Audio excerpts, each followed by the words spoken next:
Hi everyone, I am Dr. Vaishali Vasavada. So today our topic of discussion is normal labor basics. So what are this normal labor basics? इसमें क्या आता है and actually हमें क्यों पता होना चाहिए इन सब चीजों के बारे में. सो फर्स्ट ऑफ ऑल हम बेसिक्स में देखेंगे कि इम्पोर्टेंट फैक्टर्स की जिसकी वजह से नॉर्मल लेबर पॉसिबल होता है, जिसके इन्वॉल्वमेंट की वजह से, तो वो है power, passage and passenger. So इसको हम बारी बारी देखेंगे कि what is power, what is passage and what is passenger. So power means जो यूटेराइन कॉन्ट्रैक्शन एंड रिट्रैक्शन है, कि जिसके फोर्स की वजह से फीटस मैटरनल पेल्विस में डिसेंट होता है, उसे हम पावर कंसीडर करते हैं. Then passage. Passage means the place from where baby is or fetus is going to pass. That is maternal bony pelvis as well as lower uterine segment, cervical canal and vaginal canal and perineum. Then passenger. Passenger means who is going to pass through, which means fetus. So here यहाँ पे हम fetus को passenger consider करते हैं. तो ये तीन main factor है जिसकी वजह से नॉर्मल लेबर जो है वो कंप्लीट होता है, जिसकी नॉर्मल सी की वजह से. अगर पावर एबनॉर्मल है, मान लो कि प्रॉपर यूटेराइन कॉन्ट्रैक्शन रिट्रैक्शन नहीं है, तो नॉर्मल लेबर नहीं हो पाएगा. पैसेज में कुछ एबनॉर्मलिटी है, जैसे कि मैटरनल पेल्विस छोटा है, उसकी जो सरकमफ्रेंस है वो कम है, या कोई पैथोलॉजी है जैसे कि पेल्विक ट्यूमर या ऐसी कोई पैथोलॉजी, और सर्विक्स जो है वो प्रॉपरली डायलेट नहीं हो रहा है, तो ऐसे केस में भी नॉर्मल लेबर नहीं होगा. देन पैसेंजर में कोई एबनॉर्मलिटी है, जैसे कि फीटल हेड का बड़ा होना. यूजुअली बिग बेबी में फीटल हेड बड़ा होता है, तो उसमें भी नॉर्मल लेबर में वो इजीली मैटरनल पेल्विस में से पास नहीं हो सकता है. देन दूसरी बातें कही है, जैसे कि lie, presentation, presenting part, attitude and denominator and position. ये सारी चीजों को हम डिटेल में फर्दर स्लाइड्स में देखेंगे. Then understanding of true and false labour pain. Means ये भी जरूरी है नॉर्मल लेबर के लिए कि ट्रू लेबर पेन होना, जैसे कि ट्रू यूटेराइन कॉन्ट्रैक्शन जो रिदमिक होते हैं, जो gradually time to time increase होते रहते हैं, उसकी intensity, frequency and duration.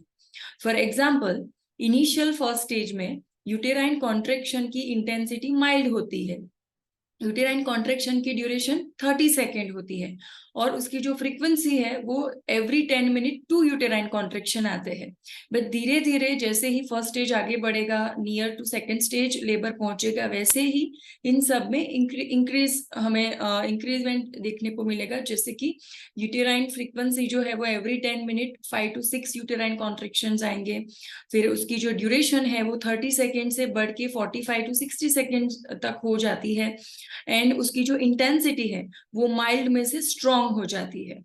Then जो फॉल्स लेबर पेन होते हैं, तो वो फॉल्स लेबर पेन माइल्ड होते हैं. अगर हम पेशेंट को पेन किलर या कोई एनिमा दे दे तो वो पेन सबसाइड हो जाते हैं, और उसकी रिदमिक उसमें हमें इंक्रीमेंट भी देखने को नहीं मिलता. वो कभी माइल्ड होते हैं, कभी ज्यादा होते हैं, कभी बिल्कुल सबसाइड हो जाते हैं.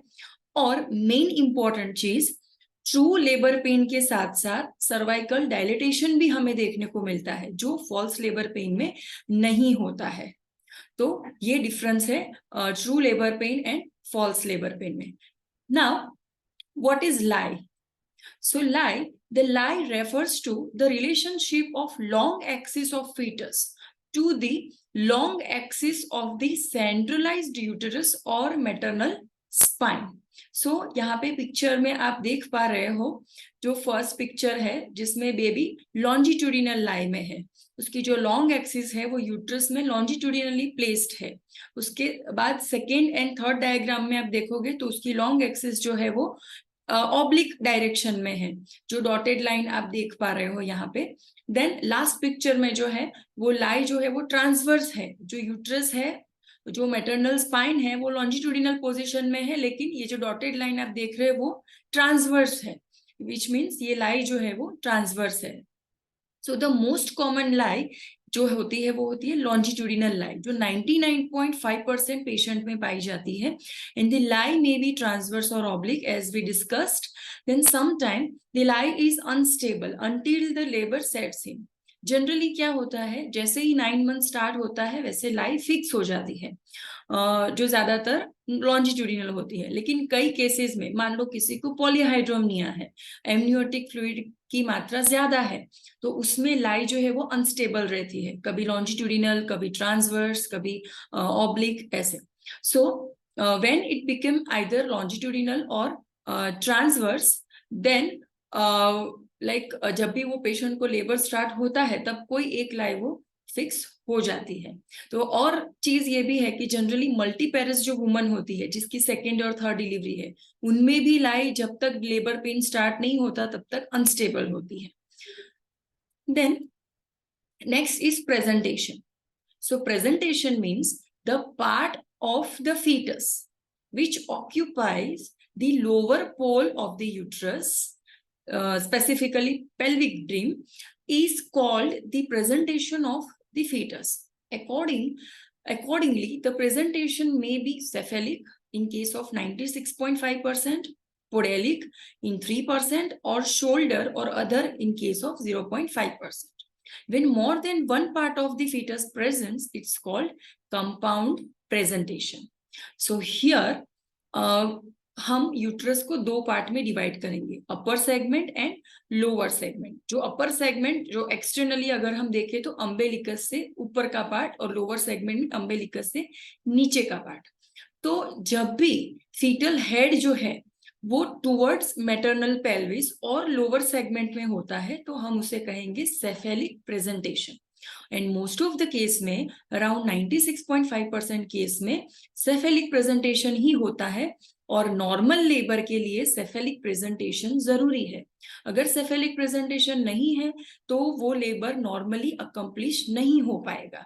देन पोडेलिक मतलब ब्रीच, जो बेबी के बटक्स है वो लोअर सेगमेंट में या तो मैटरनल पेल्विस की तरफ होते हैं.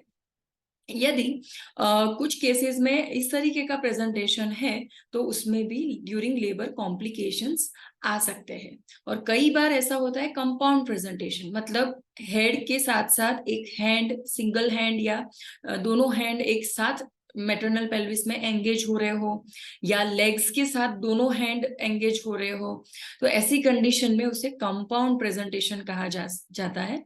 ये सेकंड पिक्चर में जो सेकंड डायग्राम है उसमें आप देख पा रहे हो कि बटक्स के साथ दोनों लेग्स भी एंगेज हो रहे हैं मैटरनल पेल्विस में, तो इसे हम कंपाउंड प्रेजेंटेशन कहेंगे.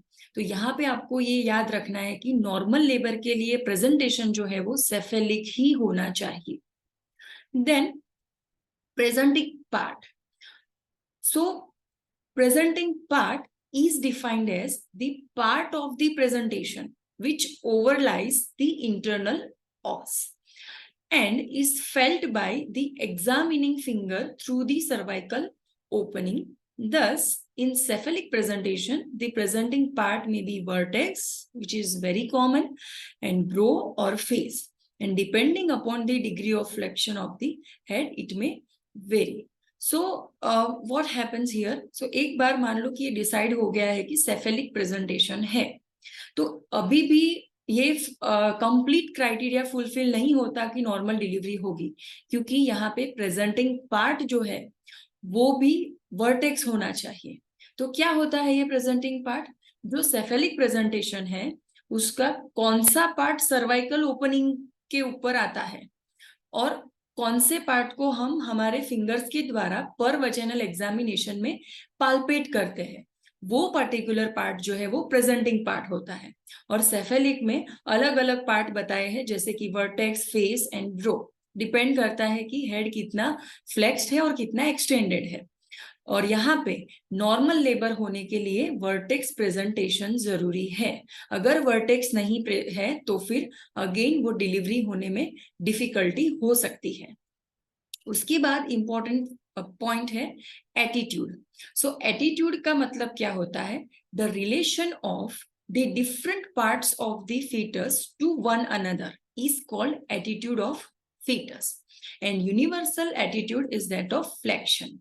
Here in this picture you can see body में जितने भी joints है जिनका flexion जितनी डिग्री पे हो सकता है उतनी डिग्री पे पूरी बॉडी के जॉइंट्स फ्लेक्स्ड रहते हैं इंट्रायूटेराइन लाइफ के दौरान और जब तक कि लेबर कंप्लीट ना हो जाए.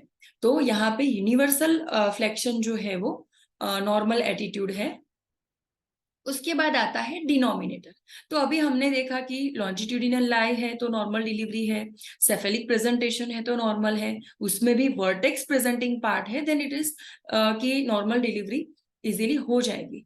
बट अभी भी एक क्राइटेरिया रिमेनिंग है, दैट इज डिनोमिनेटर. मतलब जो उसका जो प्रेजेंटिंग पार्ट है उसका पर्टिकुलर बोनी पॉइंट अगर पेल्विस में एंटीरियर पार्ट में होगा, एंटीरियर साइड होगा, तो ही नॉर्मल डिलीवरी पॉसिबल हो पाएगी. So let us understand properly in detail. So denominator, it is an arbitrary bony fixed point on the presenting part which comes in relation with the various quadrant of the maternal pelvis. The following are the denominator of the different presentations. Here हमने देखा कि vertex presenting part जो है वो normal delivery के लिए important है, तो उसका डिनोमिनेटर क्या है? Occiput. Mentum in case of face, frontal eminence in case of brow presentation, sacrum in breech and acromion in shoulder. मतलब जब भी ये सारे प्रेजेंटिंग पार्ट होते हैं तो इनके ये जो रिस्पेक्टिव बोनी पॉइंट्स है वो डिनोमिनेटर कहलाएंगे. मीनिंग कि मैटरनल पेल्विस में ये बोनी फिक्स पॉइंट कौन से एरिया में है, कौन से पार्ट में है, कि पोस्टीरियरली है, एंटीरियरली है, लेटरली है, उसके हिसाब से नॉर्मल डिलीवरी कितनी इजीली और सॉफ्टली परफॉर्म होगी या कंप्लीट होगी वो हम बता सकते हैं.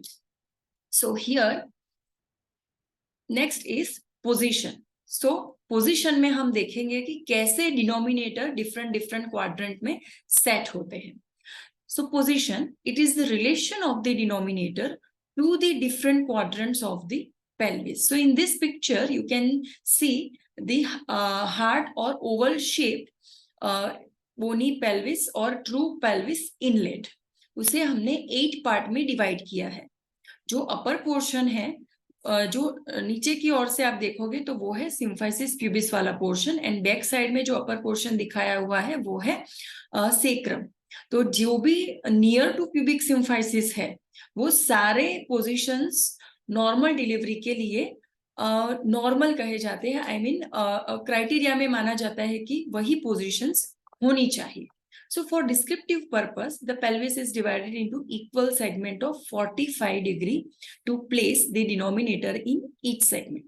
So thus, theoretically, there are 8 positions with each presenting part.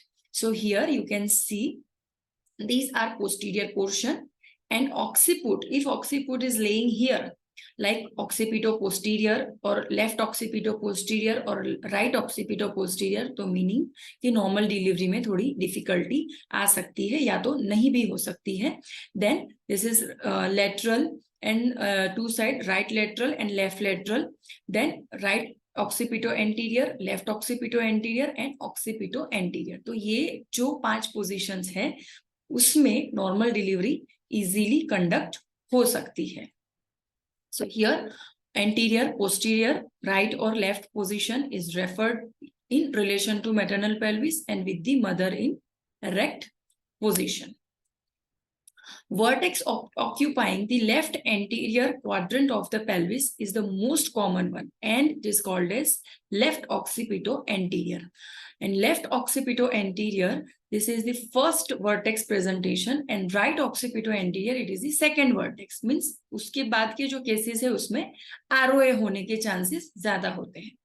Then right occipito-posterior होने के चांसेस थर्ड वर्टेक्स में आते हैं, and left occipito-posterior is fourth vertex position. Thank you for watching this video. So you can share this video among your friends and you can subscribe this channel for more updates. Thank you.